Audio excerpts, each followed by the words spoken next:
And we're back. Welcome to the Three Falls podcast. We took in a little hiatus, but we are back in the saddle. I'm Derek. I'm joined, as always, by Professor Matt Pepper. Matt, how's it going? Holidays are over. Lockdown is still on. Wrestling is on. So I guess I'm doing okay. All right, and not to be outdone, we are joined once again by Mr. Wrestling enthusiast Michael Punga. Mike, Hey what say guys. you? Hey, Happy New Year, guys. Happy New Year. How's everybody doing today? Good to be back. All right, well, Good to see you again. With it being the new year and everything, I thought we could all give our wrestling resolution for the upcoming year. So we will start with you, Matt. What is your wrestling resolution for 2021?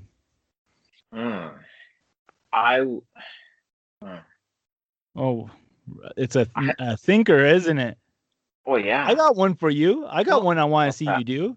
What's that? How about stop bad mouthing AEW? Stop putting the boots to them. Give them some breathing room here.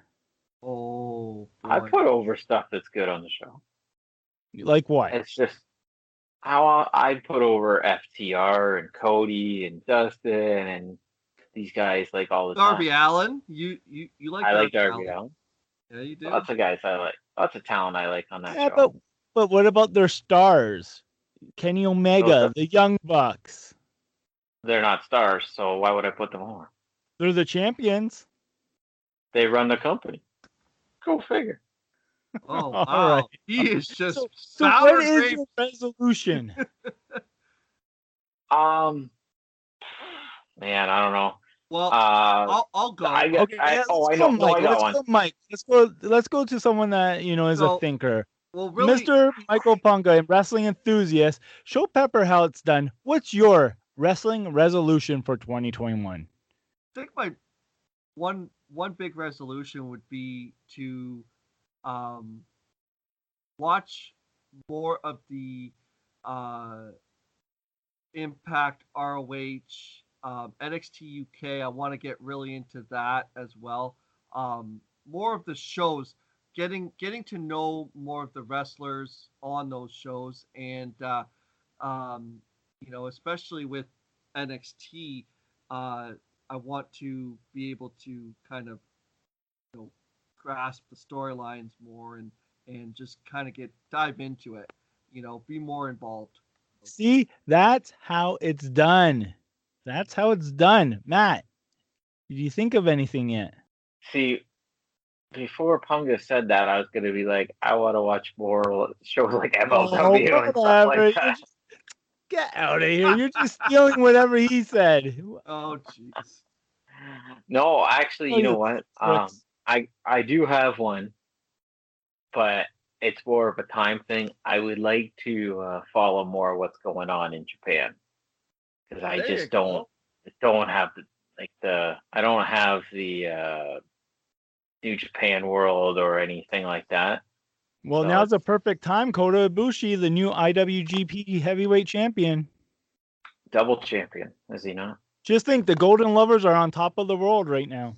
Yeah, exciting. Okay, well, my resolution, I thought about this long and hard, and I'm planning on making it happen this year. My wrestling resolution for 2021 is to make it to WrestleMania this year. Think that's going to happen? Not if WrestleMania is in Canada. Hey, yeah, I think it could happen. Come on. I think we got a better chance of meeting aliens this year than that happening. Oh, that can happen if knowing how Area 51's going and everything on that. I wouldn't put it past it. Oh, maybe this will be the year I meet Chris Statlander. Anyway, let's move on. We got a big show for you today. It's actually not just a big show that's underselling it. It is a phenomenal show. It's a gigantic show because we will be giving you our picks for the best of 2020, which I know that sounds redundant, best of 2020, but there were some gems over the past year in wrestling, believe it or not, and we will be talking about them. But first, I guess we should talk about unfortunate events that have happened recently. We lost a couple of stars, colleagues, wrestlers in the world of professional wrestling.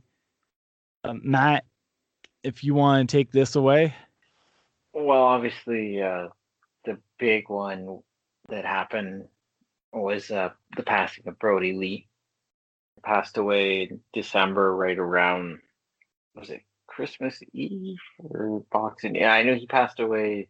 I think might have been Boxing Day, or might have been Christmas Eve. Regardless, December 27th. And that is why you're the wrestling enthusiast. Thank you, Michael Punk. And for those that aren't in Canada, Boxing Day is the day after Christmas. Yes. Anyway. Yes. Go ahead. Go ahead, Punk. I was just gonna say, yeah, this was a big shock to the community. I mean, every wrestling community as well, you know, and it was a shock. I'm still shocked to even it's kind of surreal, the fact that he's no longer with us, and you know, go ahead, Matt. So just to not that anyone listening doesn't know what happened, but he'd been absent off TV for a couple of months, and after the dog collar match with Cody, he really hadn't been seen on TV. The story that's out there so far was he was working out on his Peloton bike and couldn't finish the workout.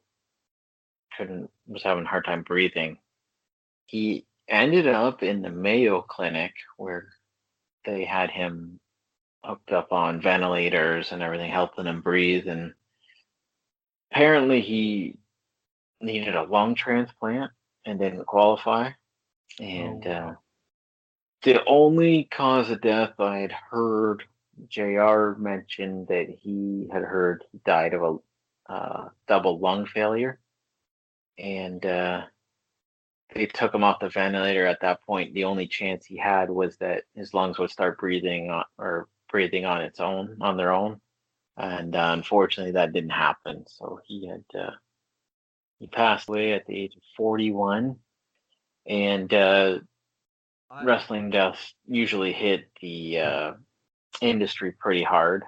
But when it's a contemporary wrestler, it's a very big thing. And as we found out, Brodie Lee was very well liked and loved by the people in the business, more so than I had known, or probably anybody had known. Unexpected.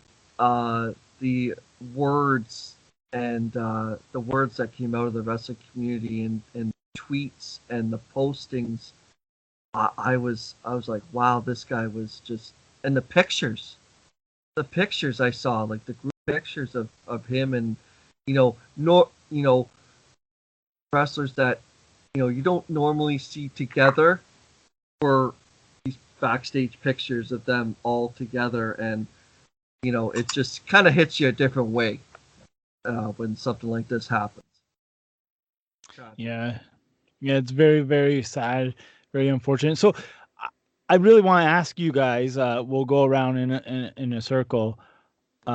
Matt, we'll start with you, of course. Actually, maybe we should start with Mike. Mike, my question to you is, do you recall, now you got to probably think, do you recall the first time you've ever seen Brodie Lee or Luke Harper, it might have been, and what were your impressions of him?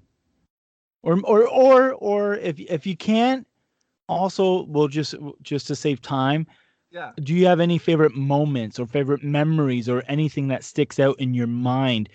You know, it's Well, as we could sit here all day and talk about how sad it is that he passed away, of course. or we could share memories, tell stories, or our thoughts on him, and kind of let him live on through that.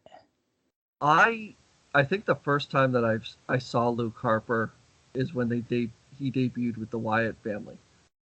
When him and Eric Rowan came out as the Wyatt family, and I remember they came out with the sheet masks, and I was like, this is really cool because this was kind of like Bray Wyatt's kind of his debut as well, and they kind of just joined as like this tremendous force, and the chemistry that these three had was crazy.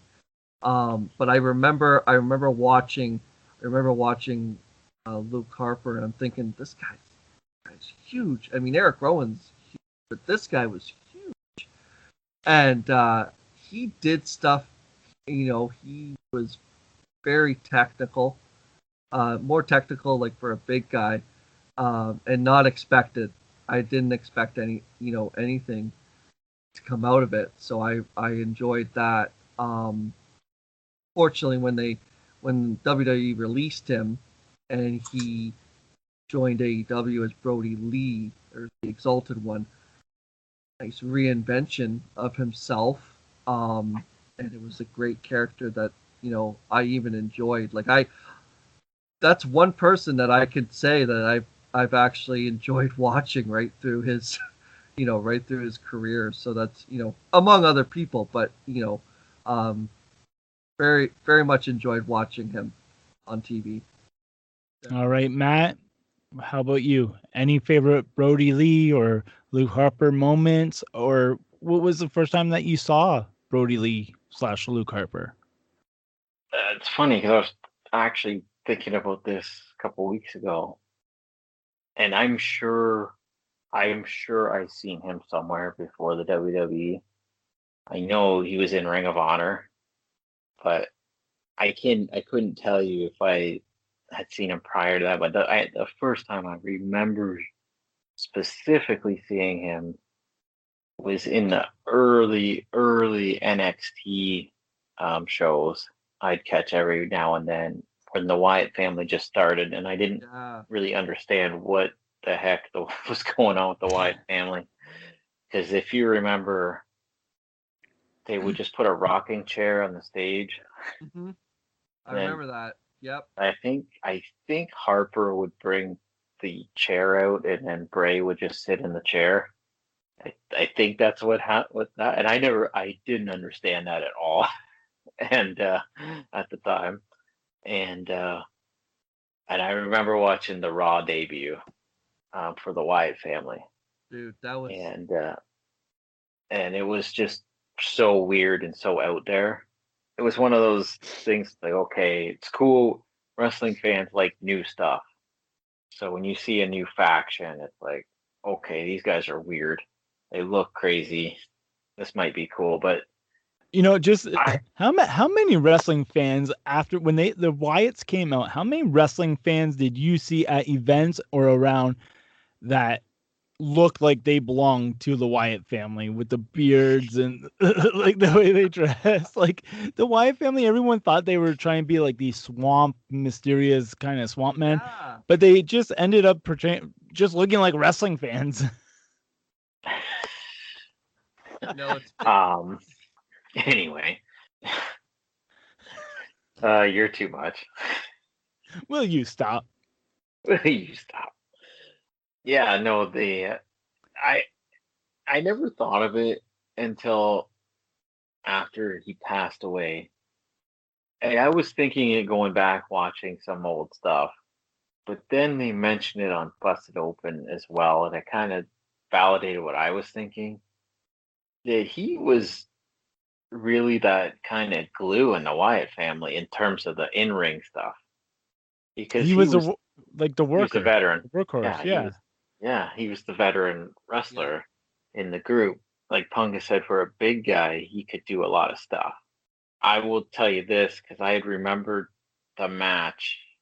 Probably the best match he ever had, I would say, was the ladder match with Dolph Ziggler for the Intercontinental title. I had actually watched the network put up a bunch of Luke Harper matches, and I watched the Raw match where he defeated Dolph Ziggler for the Intercontinental title. And you forget about these things because it's wrestling's just constant. It's happening so fast. Of course. And and it's not even a long match, but you watch him in the ring, and his footwork was excellent. Like just the way he could move around the ring, and even the way he portrayed like the swamp guy type thing. He would do the hand thing in his mouth and just put his hand out, and he's like, yeah. I mean, he did a really good job with that, and he it's amazing to me. We'll get into a little bit more, but he had a lot of he was kind of, I would say, a little bit in the background with the Wyatt family, but he had a lot of big moments just in the WWE alone. When you go AEW, I mean, he that was kind of a new beginning for him. I'm not going to get into creative and all that kind of stuff, but I don't think he quite got where he could have gotten. I think we were just starting to see kind of the beginning of. I agree, Matt. I think there was a lot more that Brodie Lee would have brought to the AEW table. A lot more, definitely. He was not finished. Yeah. My first time. Well, I was just about to tell you. My first time seeing Brodie Lee, he was actually wrestling as Brodie Lee, and he was tag teaming with Grizzly Redwood, and he was quite frequently on Chikara, as was Claudio Castagnoli, Cesaro. Yeah. But I just remember that was the first time I saw him, and he was doing so. He get this because you guys sound like you don't really have any, like, don't know him before WWF really, but I'll tell you this. So when he came to WWF, his look, the white tank top with like the grease stains, the jeans, the handkerchief in the back pocket, that was his exact look on the indies.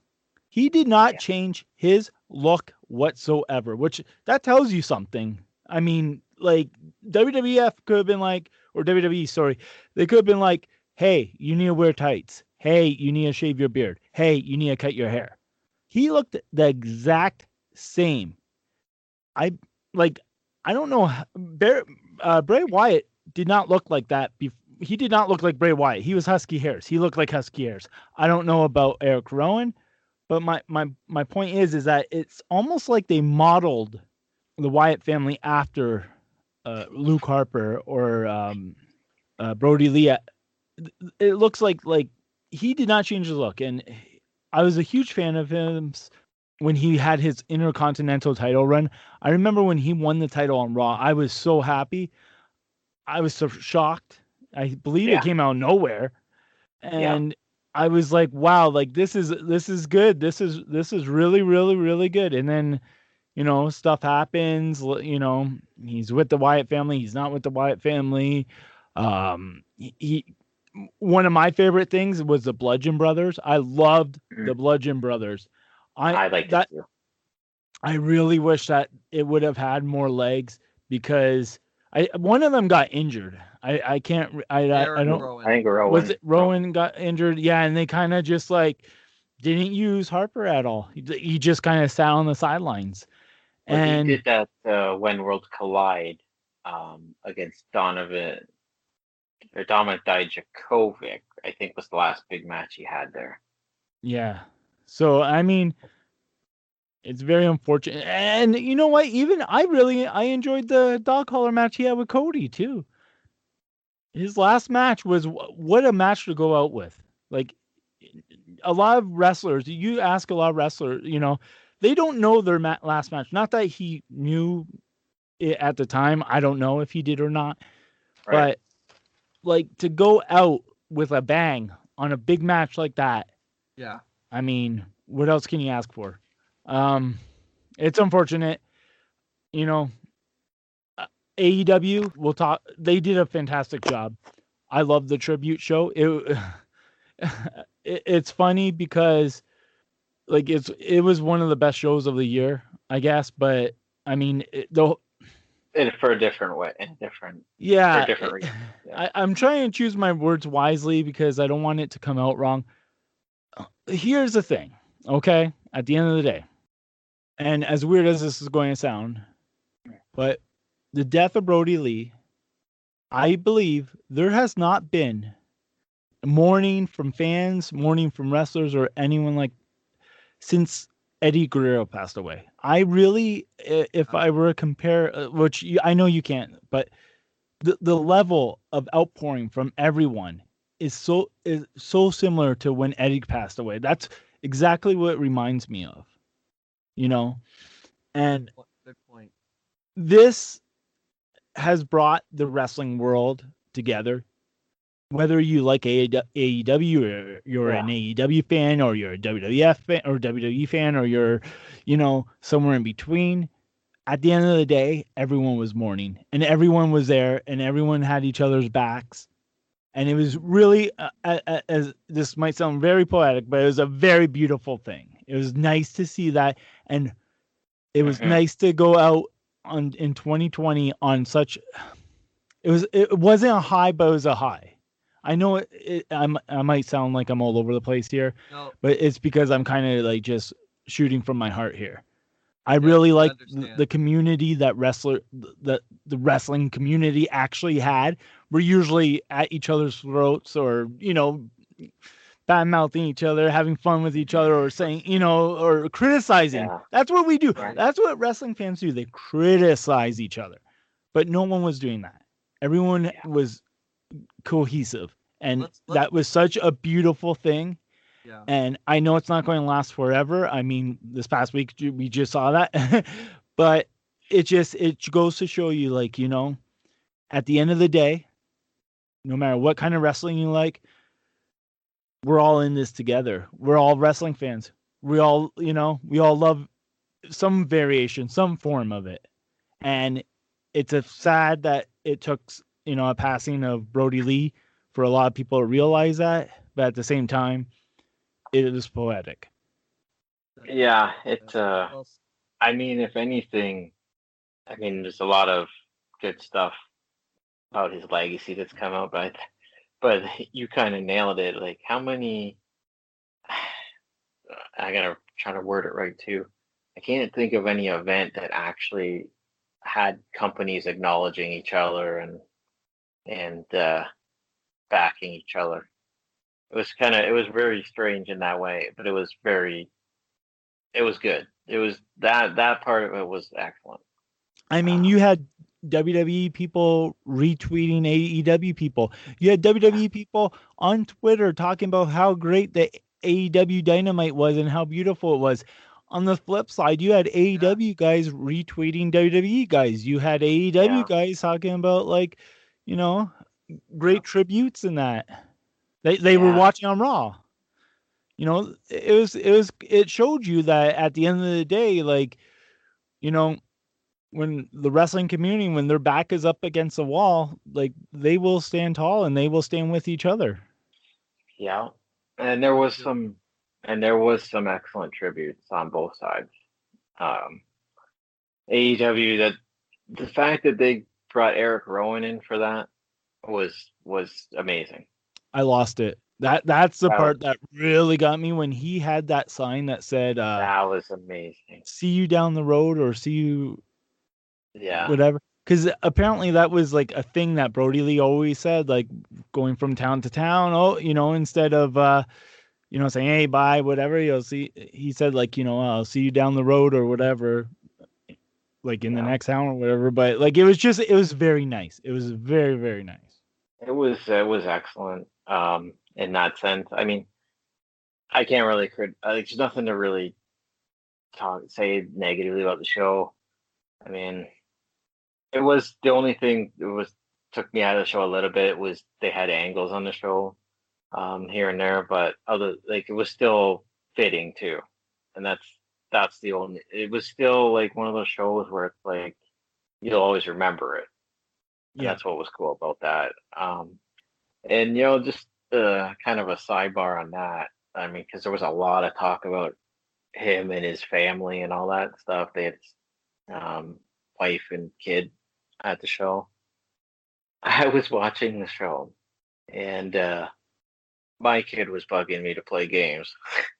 And I was like, no, I want to watch this. And then they kept talking about his kids and stuff. I go, you know what? I can watch this later. So I stopped watching the show for a bit because that's kind of like Brodie Lee. That whole thing was about making time for his kids. Yeah.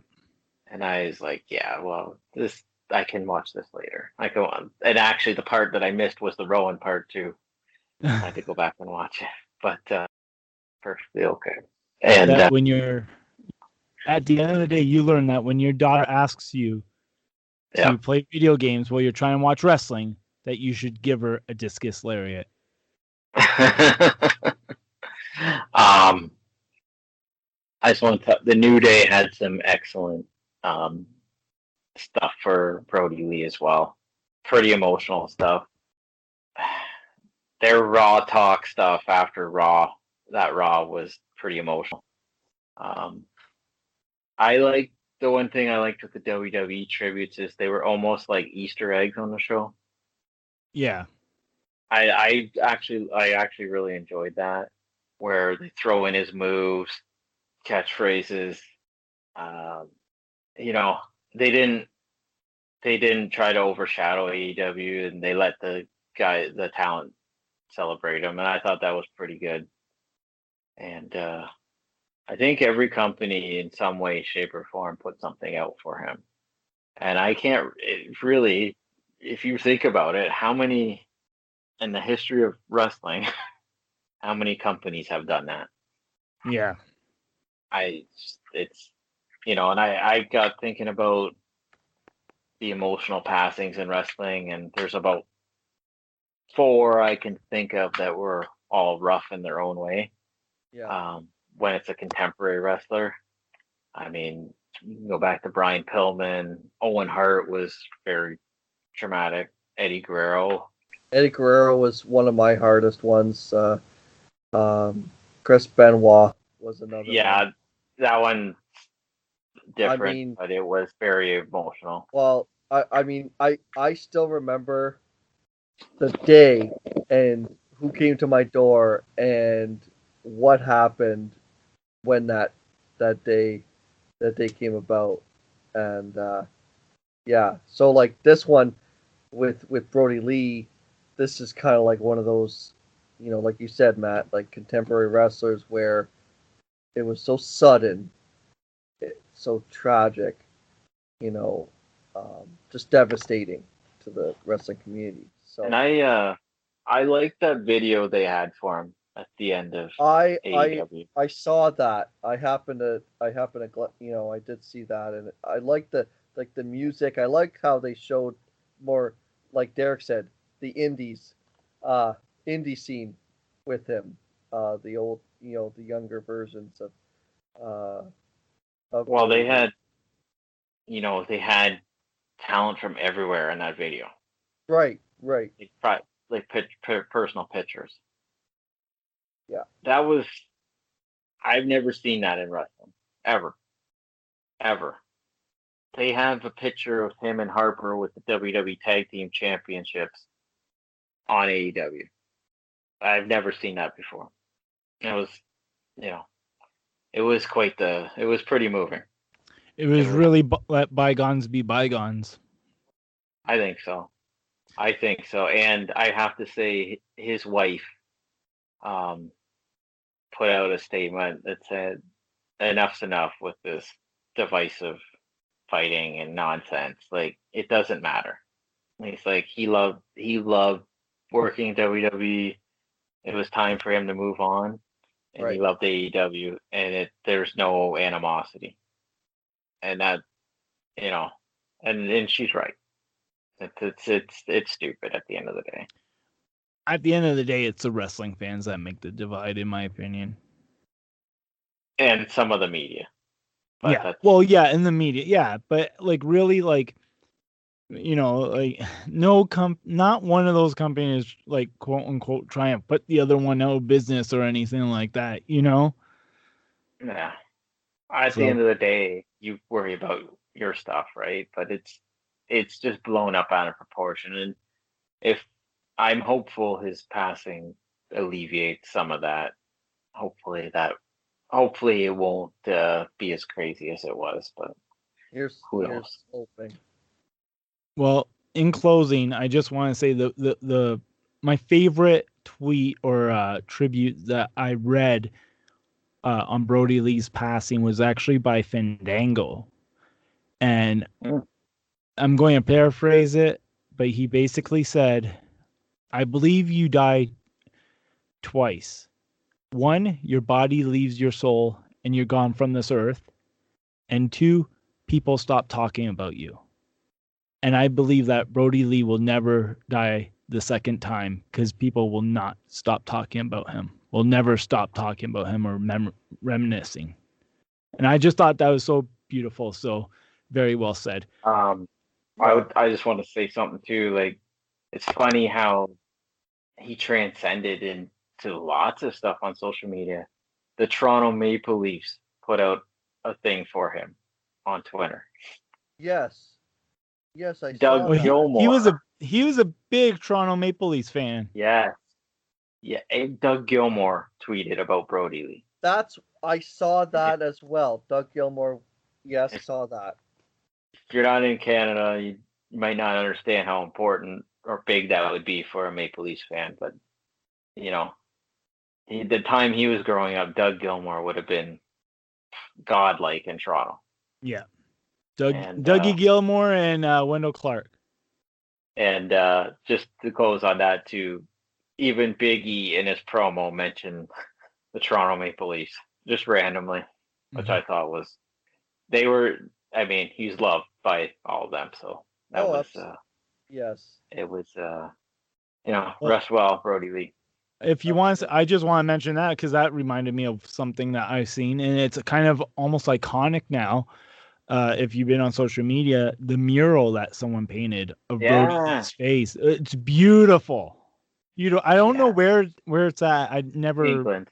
Is it in England?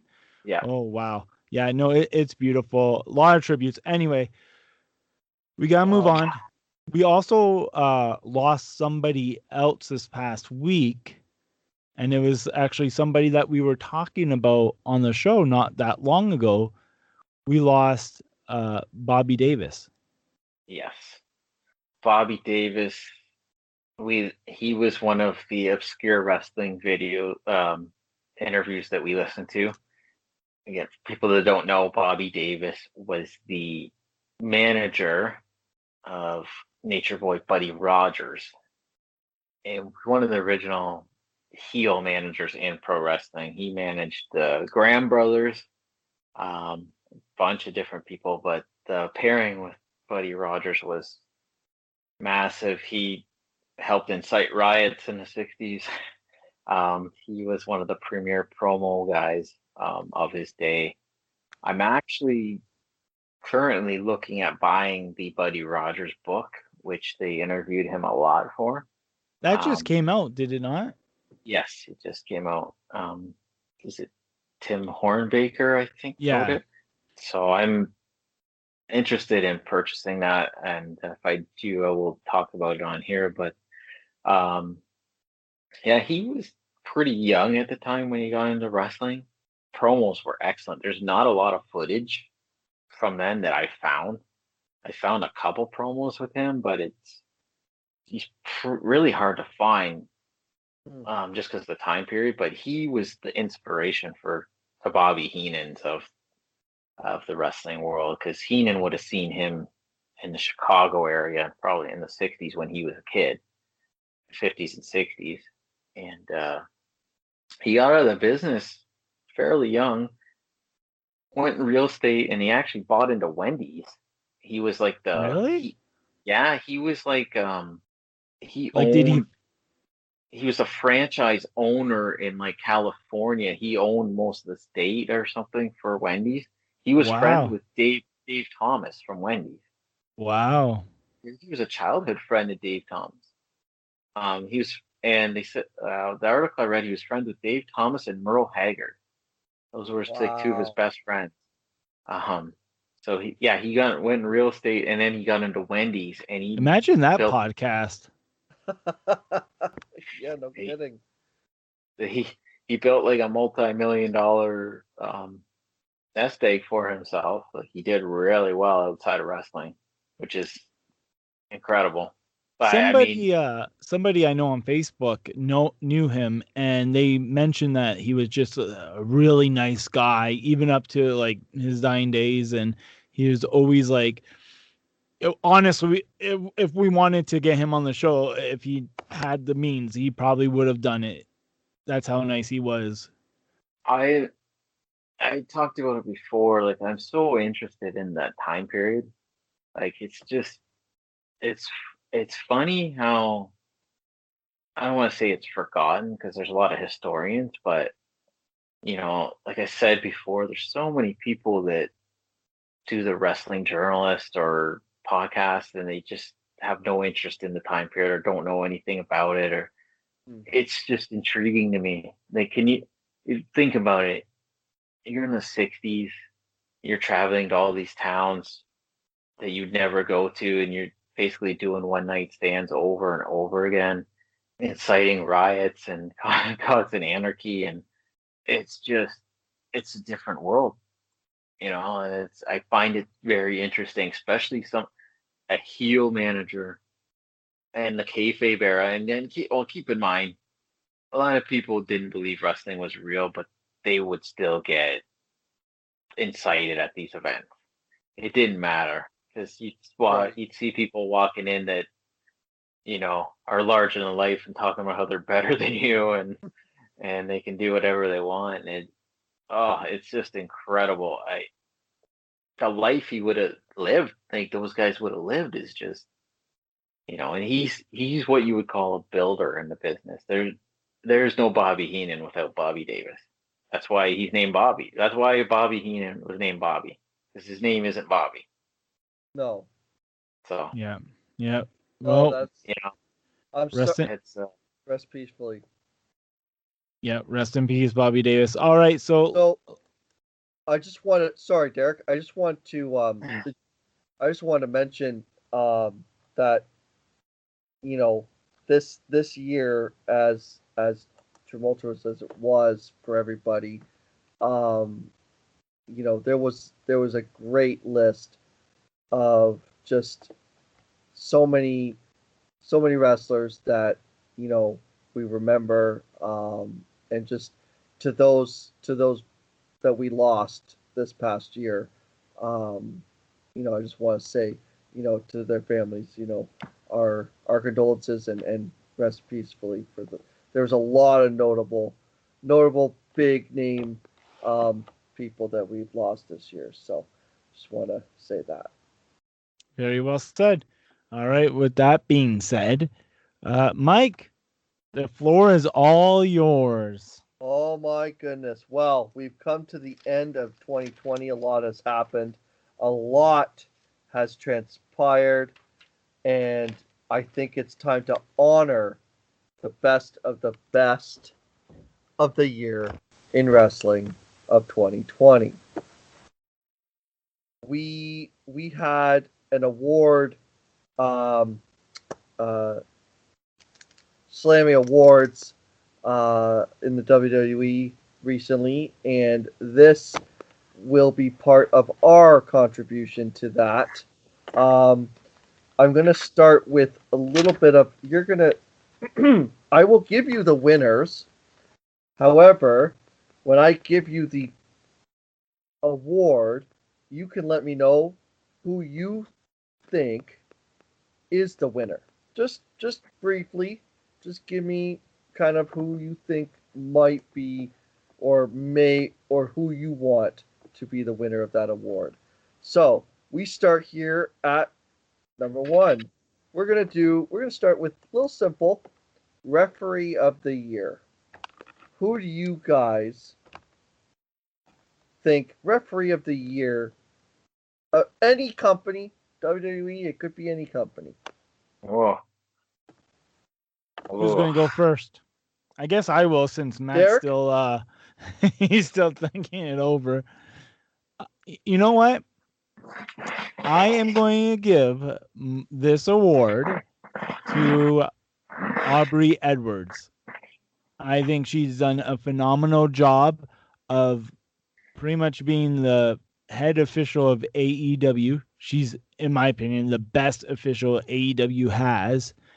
And she's even proven herself outside of the ring by doing the AEW podcast, and as well as she's helping roll out the AEW mobile game that will be coming out in a couple months.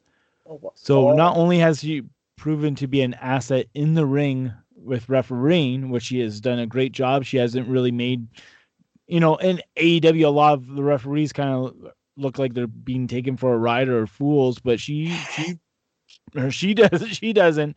She lays down the law and she does a good job. And plus, she's a female referee, like that's still, in my opinion, that's still a little bit of a novel thing.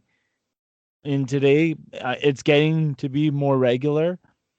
And I think she's been phenomenal. So Aubry Edwards, I give you that award.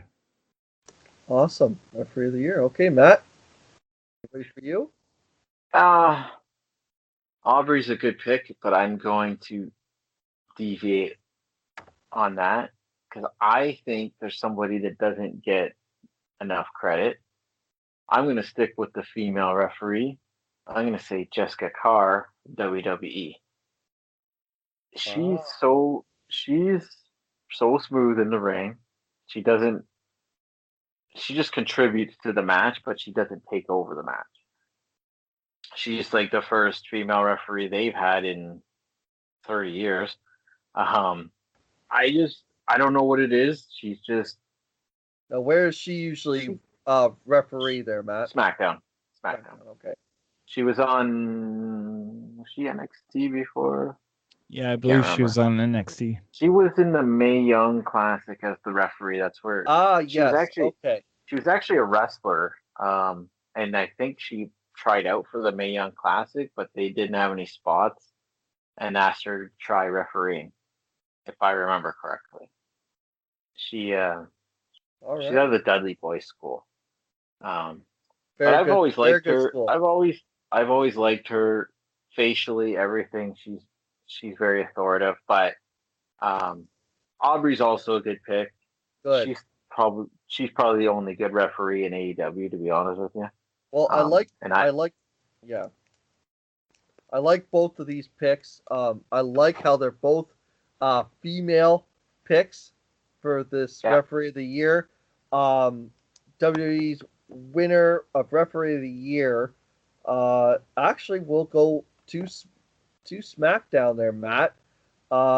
Veteran referee Charles Robinson gets the best of 2020. It's funny that because he would have been my hands down pick of all the time. He's my favorite referee. Absolutely. But it was funny because I was like, okay, well, I can take the easy route and say Charles Robinson, which I would probably say year after year after year. Exactly. But I was like, let's go different. Who else is there? And absolutely. I think it's good. I think it's good to talk about referees. They don't get enough credit. No, I would like to, you know what? I would like to rescind my my nomination, and I have a new one. Referee of the year. My pick for this year is Steve Sorensen. You guys are terrible people. You're terrible friends. I don't know why you wouldn't pick him. So you guys can go, build a bridge or something. Oh yeah. No, wait, build the bridge you guys just burned. I will also rescind this pick, but I'm not going to pick Steve. I'm going to pick his brother, Steve Sorensen, who I got to meet at Backyard Pro. Well, there you have it. There you have it. And I'm sure they're veterans in their own right. They're legend referees. All right. Well, this is an interesting award. I actually haven't heard of this one yet before.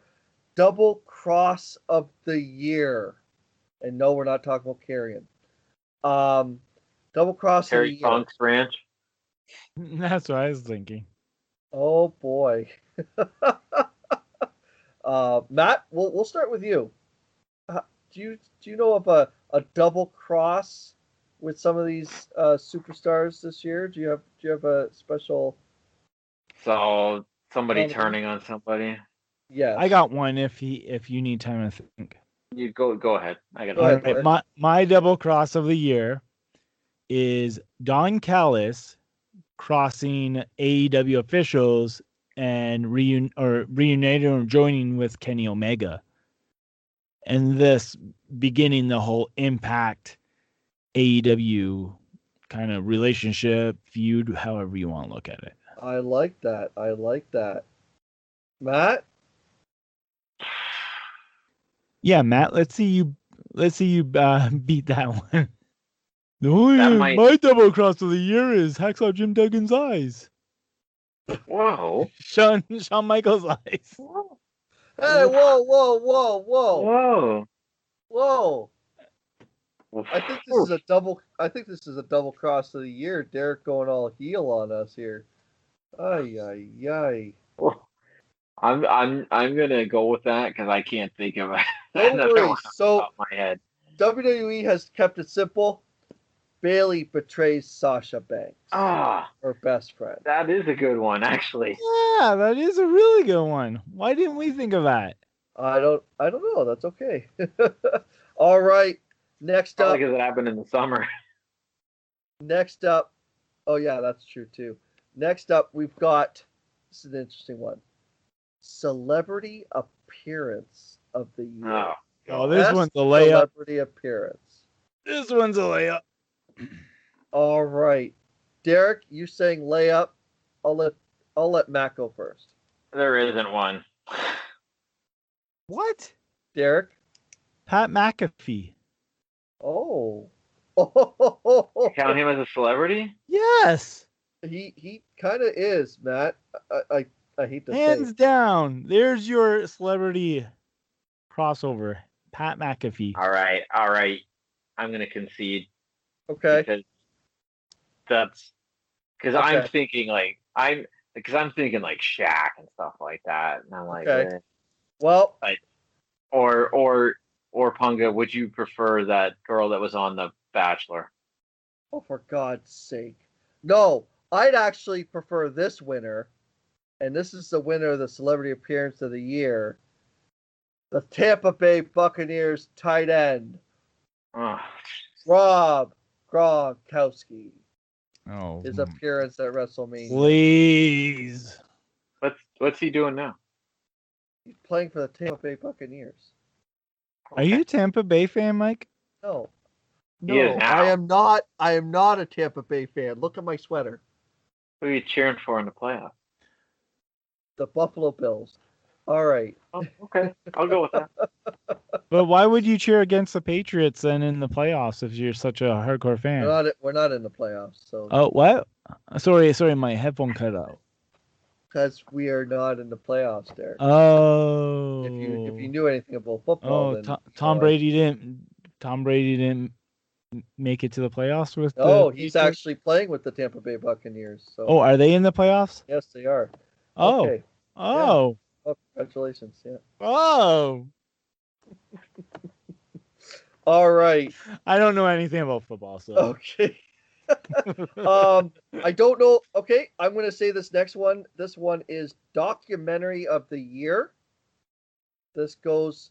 Is there any nominees that you guys can? You guys like to nominate for this award? You know what? Yes. I'm going to go now. This one's going to be Well, you know what? We'll let Matt go first.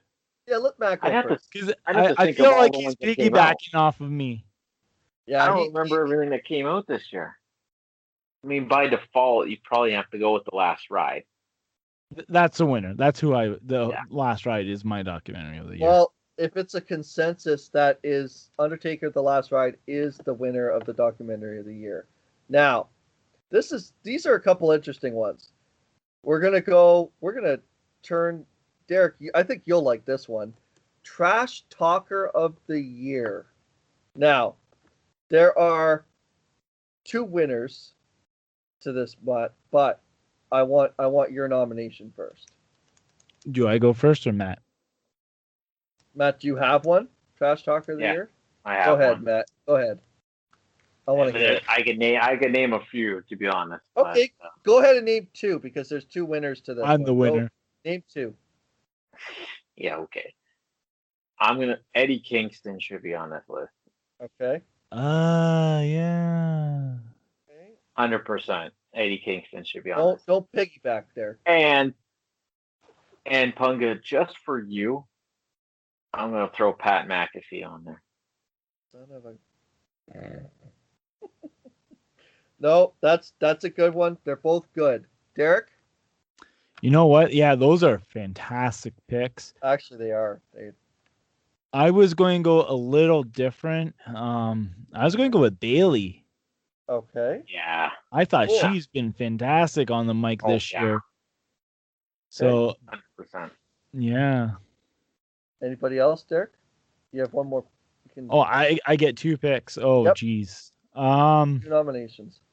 Well, I'm trying to stay away from who Matt picked because Eddie Kingston was fantastic. Of course. Trash Talker of the Year. Doesn't have to be a wrestler. So I kind of have 2 more I'm going to throw out there. Okay. So I'm going to stay along the lines of AEW, or I'm going to go with AEW because I was thinking Kenny Kingston. I'm going to say Taz. I thought Taz was really good this year at times. Mm-hmm.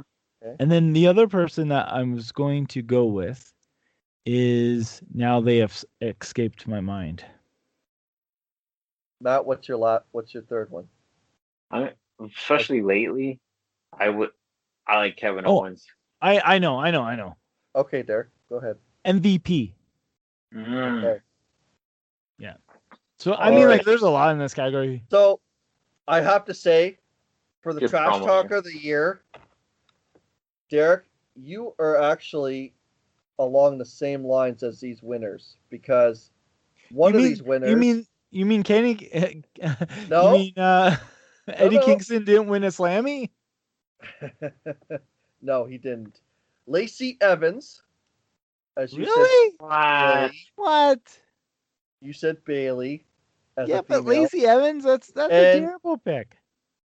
Not that it's yours. I know it's not yours, Mike, but the Hurt Business. And you were actually really close with MVP. So great nomination, Matt. I love all those nominations. All 3 of those guys are trash talking. Now, just like I said, Kevin Owens has been awesome in this Roman Reigns feud. His trash talking been. Oh, for sure, absolutely. Okay, how about this one? We're all right. Social media superstar of the year. Oh. Any nominations? So we have. Oh shoot! Actually, yes. Hey, yes, I have one. Wait, whoa! I forgot. Okay, everyone. I'm sorry. Can I go back one category? Because I just came up with my winner. I give all those people I said. Talker of the Year. Roman Reigns. Oh yeah. Yeah, Roman Reigns. How does he not win that? Come on. Because Lacey Evans is on the list. She owns it. Oh boy. She's the head of the table. She is. Matt, do you want to rescind anything? Or do you want to do the social media superstar of the year? I was thinking of funny ones, but let's go to the next category. Social media superstar of the year. Yes. All right. Any nominations? Anybody think they know who the winner is? I do. I have it right here. Go ahead, Matt. At first I scoffed at this, but then I thought about it. I don't care what anybody says. T-Bar is the best on social media. Yes. Okay, Derek, are you gonna piggyback on that, or? Yes, I piggyback. He's There's no awesome. one else. All right, He's awesome. Bailey is the winner She does for the good. social media superstar She of the does year. do a good job. She trolls people. Now, musical performance of 2020. What? Musical performance? Oh, What? Musical performance? okay. No nominations. Sweet Chin Music. I'll give you the winner. How about this? I know. I think it's probably Elias. It is Elias. Okay. All right. Oh, you This know is what? actually- My musical performance of the year is The Acclaim from AEW. The Acclaim. I don't know if I call that music, but it's pretty funny. All I think right. they're awesome. Here's a funny one. I like the gimmick. I really do. And I actually have a nomination for this, but most creative 24/7 pin. Oh, geez. R-Truth. It's always R-Truth. Like, you know what? I will say, because it's the only one that I can remember, is when I think here you go, Mike. When Gronk beat R-Truth for the 24/7 title. Okay. Oh, I know. Okay. Didn't R-Truth dress up as Santa Claus or what did he? No. Didn't he dressed up as what did he dress up as? Was it Santa? Well, he dressed up. No, it wasn't Santa. He's dressed up every week. He was the gobbledygooker one week. Right. So I don't know. So I'm actually gonna give a nomination here, and it was most creative 24/7 pin does go to R-Truth. However, it's when the scene where Boogeyman scares Angel Garza, and R-Truth gets the pin. That was on Raw last week. I know. Yeah, it was the Legend show. It was still. It's fine. So. Is that your pick or the Slammy pick? Nope. The Slammy pick is Drew Gulak in a janitor's outfit, where he dressed up as a janitor, and then I believe that was out in the promenade of one of the arenas backstage, and he dressed up as the janitor to pin R-Truth. All right, so moment of the year 2020. Would you like to hear the nominations? Yes. All right. First nomination. Drew McIntyre defeats Brock Lesnar for the WWE Championship at WrestleMania 36. Becky Lynch announces her pregnancy May 11, 2020 on Raw. The Undertaker's Final Farewell Survivor Series 2020. Edge returns in the men's Royal Rumble match, Royal Rumble 2020. Winner. The New Day's farewell address, SmackDown, October 2020. All I heard was Edge returns, and here's a bunch of filler. Roman Reigns and Paul Heyman unite on SmackDown in August of 2020. Bayley betrays Sasha Banks, September 2020. The New Day gets drafted to different brands in October 2020. So, Derek, I think your pick's Edge returns. Matt, is there a moment on here that you think it might be the winner, one of these nominations? I don't think you can top Edge's return. That was so awesome. That was so I don't know. That's one of those moments. Well, it definitely was one of those moments where you're like, wow, this just happened. Well, it's am I actually seeing this? And the look on his face when he came out, he's gonna lose it, because it's he's got it back, and it's like you're feeling the moment. Yep. That's why I love the Royal Rumble. It's my favorite show every year when you get something like that. They don't always get something like that, but it's that return thing. And Oh yeah. there's nothing that would come close to that in wrestling this year or the Well, past year. you know, I would say that Edge's return at the Royal Rumble was definitely a consensus here. But the winner of the moment of the year was Undertaker's final farewell at Survivor. What? Yeah. Oh.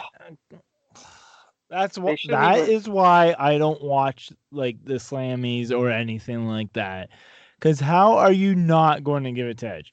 Like the Undertaker thing, him like calling it a career and everything. Yeah, that was pretty big. That was big in itself. But the actual execution of it was just not even on that level. Not a chance. Not a chance. I said it before. I'll say it again. They should have waited to do that. But here's the thing. They wanted to do it at Survivor Series where it all began. You could still have something for them at the show, but man, I don't know how you do a farewell without fans. Right. Exactly. So, moving on, we're going to get to male superstar and female superstar of the year. All right. Male superstar nominations. Braun Strowman, The Fiend, Bray Wyatt, Drew McIntyre, Roman Reigns, and Randy Orton. Your thoughts? Roman Reigns. Derek, male superstar of the year. Marco Stunt.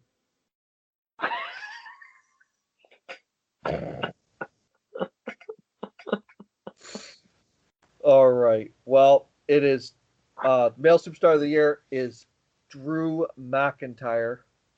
Female superstar of the year. All right. We got Bayley, Becky Lynch, Asuka, Sasha Banks, and Charlotte Flair. That's a good list. To be honest with you. Can we pick all of them? Matt, you go first. See, it's funny because Bayley and Sasha had such a good year together. I just don't think you can discredit Bayley's title run. So I would say Bayley. Yeah, I would say Bayley, but I also have another name. And this is the whole reason why I let Matt go first. Because Matt, you're going to pick Bayley over Thunder Rosa?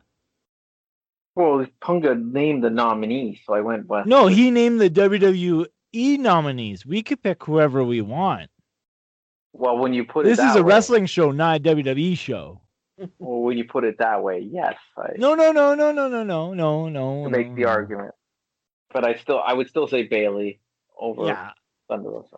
Yeah, I would say Bayley, and I would say Thunder Rosa, depending on how you look at it. And you know what? I like that. Sasha Banks was even awesome towards the end of the year. Had an awesome year. Yeah. Well, the tag team was excellent.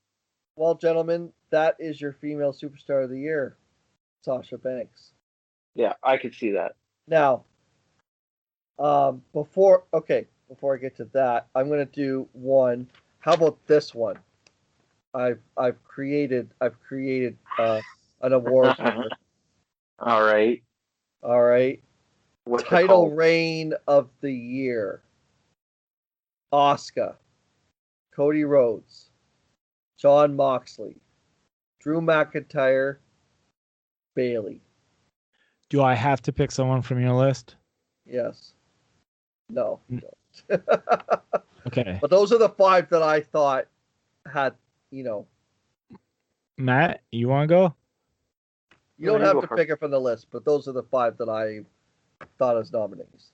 Now, mine's kind of the reason why I'm picking this guy is because he's been champion throughout the entire calendar year.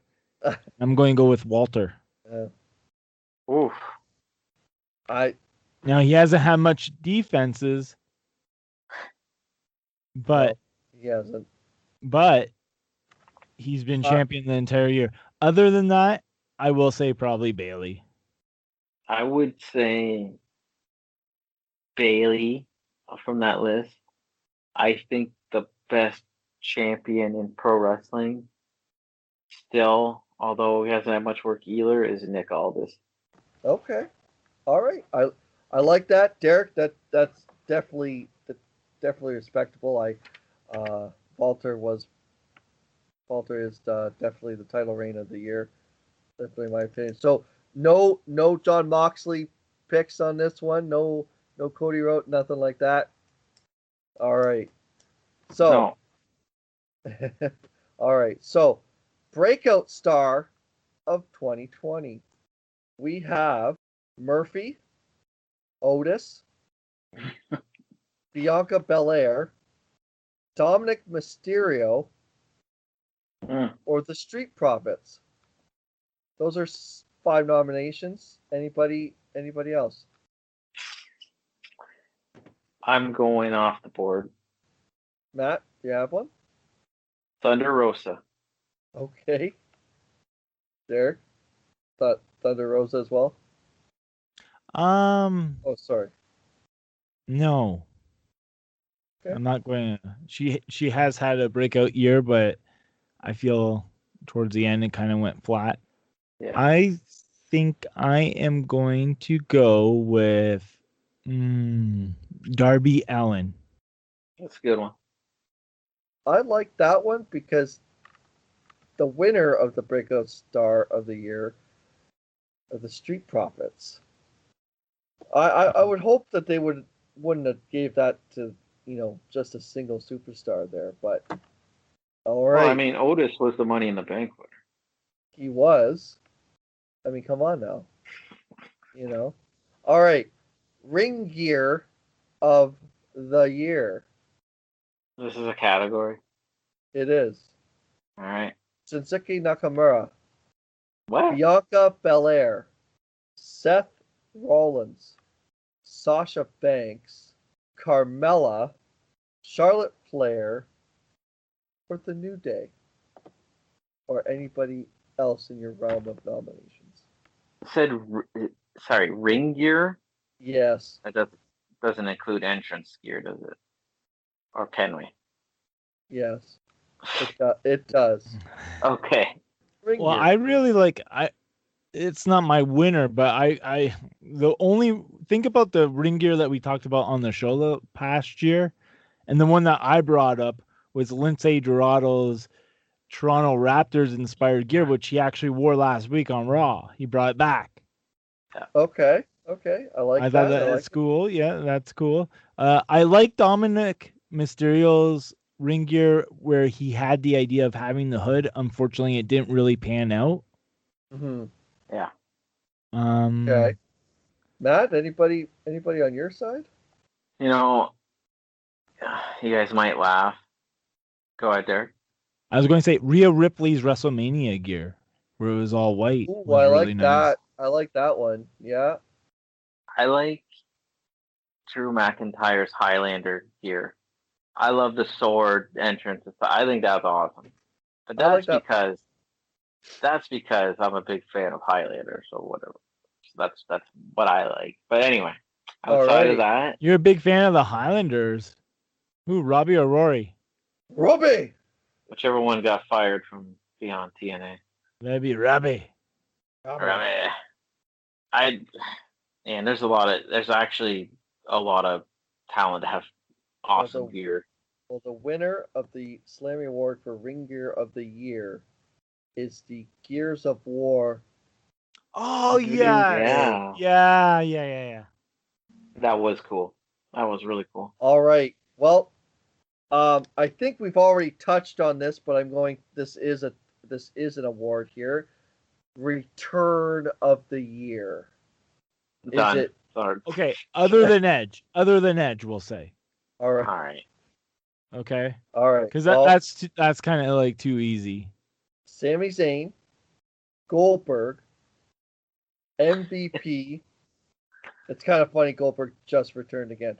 Anyways, MVP, Roman Reigns, or Edge, or anybody else. I had actually a couple. I actually had a couple here. Hold on. AEW, Pac, the bastard Pac, the icon Nice thing Sting. That's his character. I can't help that. The icon Sting didn't really return. He kind of appeared, but Jazz from Impact, Joe Doring, Impact Wrestling. So those are nominations on my end.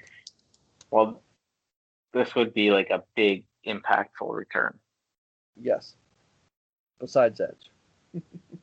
I'm going to go with MVP. I thought he's had a phenomenal year. When he came back at the Royal Rumble, no one thought that he would still be around in December, let alone leading the number one heel faction in WWE. Right. I like and he's been phenomenal in his role. I buy it. I love the suits. He knows what he's talking about. He brings credibility to it. He made Bobby Lashley relevant. Something that Impact tried to do, WWE tried to do. He did it. He made Bobby Lashley worthwhile. Yep. So MVP all the way. I'm going with Reigns. Okay.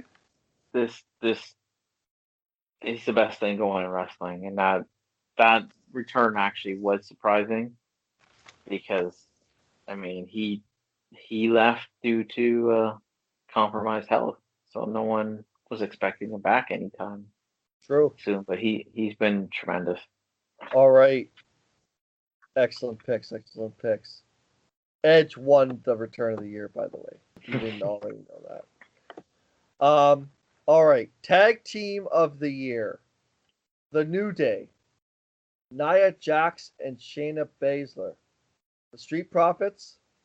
The Golden Role Models.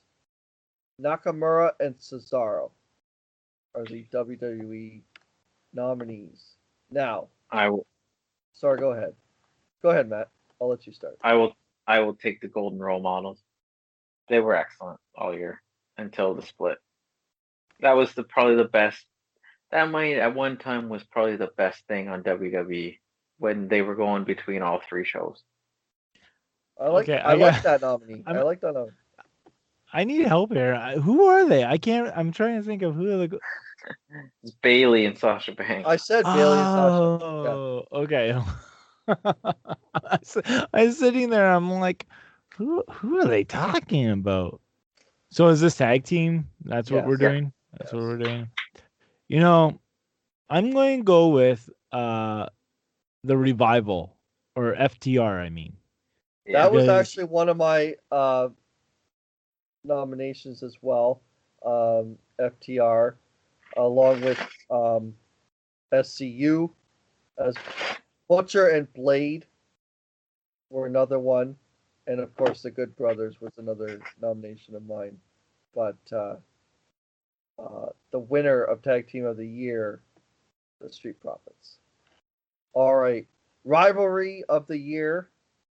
We have Drew McIntyre versus Randy Orton, Sasha Banks versus Bayley, R-Truth versus The World, Edge versus Randy Orton, Seth Rollins versus the Mysterio family, or Lana versus Announce Team. Not kidding, I just read that. Yeah, okay.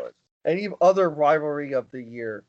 I think there's one from NXT UK that could be considered Rivalry of the Year. Walter and Ilya, what's his last I don't know if I would put that on this list. It wasn't a very lengthy. Okay. I would say Orton and Edge. Derek? Any rivalries from the past year? Or one of these nominees? Yeah, not by one of those nominees, but I'm going to go with Chris Jericho and MJF. Okay. And if you say Debonair, I swear to God. That's my segment of the year when we get to that. That would be mine for worst segment of the year. Jericho and MJF. I like that. The winner of Rivalry of the Year is Edge versus Randy Orton.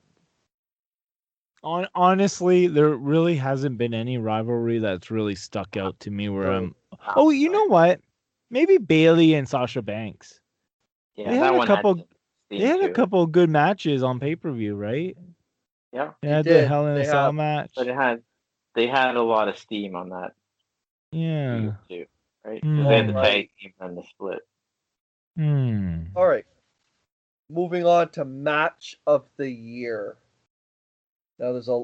I'll run through them real quick here. You don't even have to read it. I already know. Okay.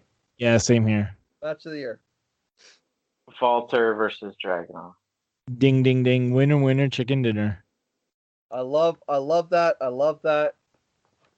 There's nothing close to that. No. Nope. Hands down. I don't even have to think. I don't even have to think. That's it. There's nothing. Okay. Nothing. All right. Moving on. What did WWE say? Does anybody want to take a guess as what WWE said?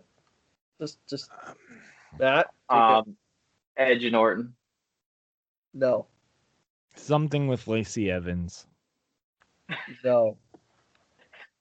WrestleMania 36, the Boneyard match. I thought you were going to say Bray Wyatt and John Cena. Oh God. No. Carry on. Wasn't even a nomination, by the way. Okay. Superstar of the year. Here we are. Superstar of the year. The WWE nominations: Charlotte Flair, Becky Lynch, Bayley, Sasha Banks, Asuka, Drew McIntyre, Bray Wyatt, Braun Strowman, Randy Orton, Roman Reigns. Okay. So I'm going to say this person because I really, really, after thinking about it, regret not putting her as my female of the year. So I'm going to give her this category. Okay. And on top of that, the bad thing about these kind of like shows where you do the best of the past year is you often overlook the first half of the year. Mm-hmm.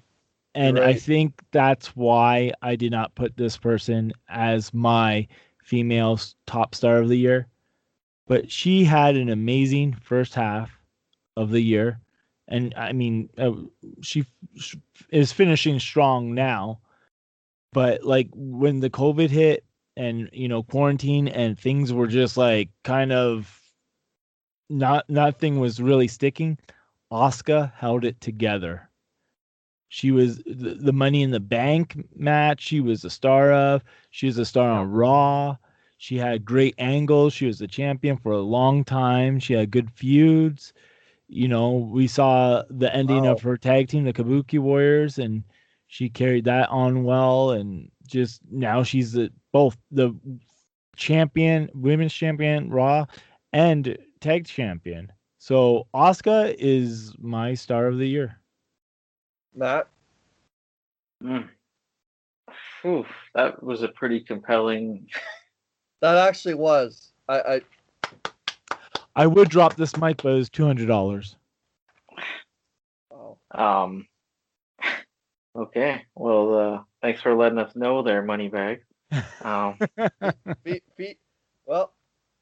so this is last name McMahon over here, or what? I'll have to agree with that. Oh wow. Asuka, yeah, because Asuka, like, there's no bad matches with her ever. Here's the thing, Matt. You gotta think about when we started this show. Who were we talking about a lot? Asuka. Exactly. We were talking a lot about her and how great she is and how she's a star and like her and Thunder Rosa were probably the two people that we put over the most on this show of having a great year. Yeah. And it's funny because people will go on about Asuka and they try to compare everything to her NXT run, which is impossible. But can you name a time when she hasn't been booked at or near the top? She's been she's always booked well. She always delivers. And the best part is that she's booked well. She delivers good matches, and she can have haha. She could bring haha to it, and you still take her serious at the end of the day. She can do everything. She's charismatic, even though she's hardly speaking English on the show. Yeah. Like she's the complete package. Well, to conclude the Superstar of the Year and this awards ceremony, Drew McIntyre takes the Superstar of the Year for the WWE. Which, in fairness, without the fans, he worked really hard this year. He did work really hard this year, and I do agree. However, I do agree with almost all those nominations. But Asuka, Drew McIntyre, Bayley would be one that I would definitely have to say she did put up a hell of a year as well.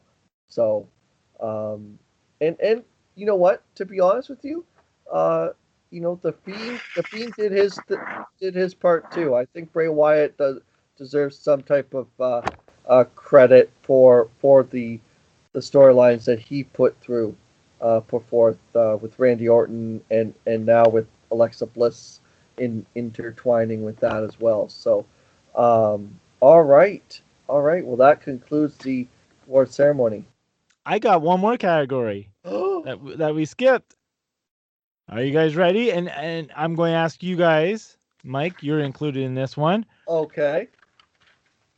What I missed? I want Raw Underground Superstar of the Year. Raw Underground Superstar?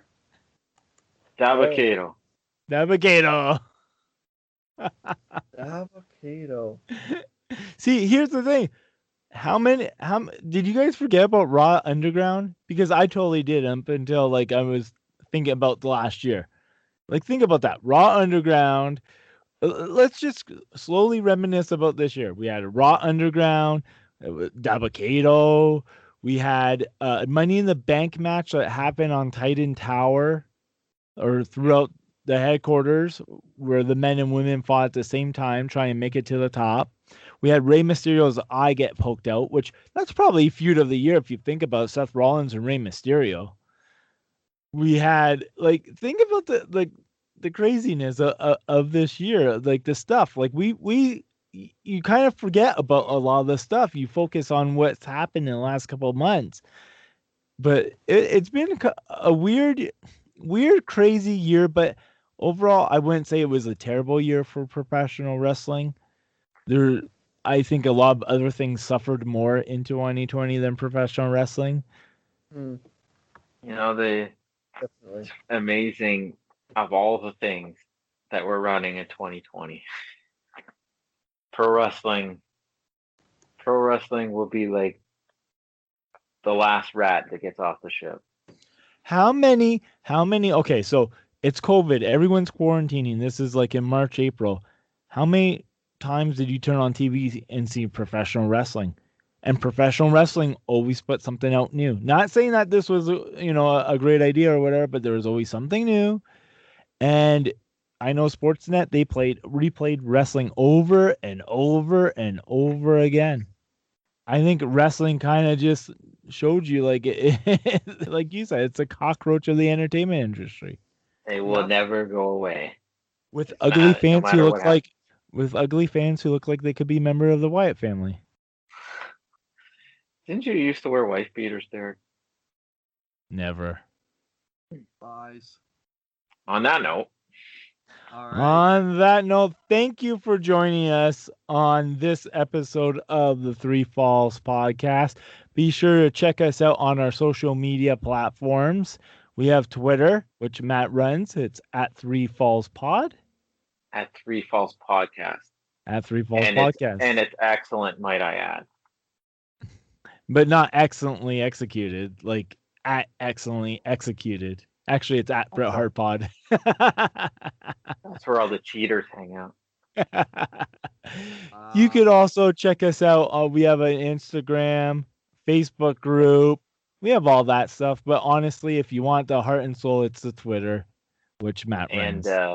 Great job. And thank you to everybody that's been listening. We're doing great numbers, even though we haven't had anything new in a few weeks.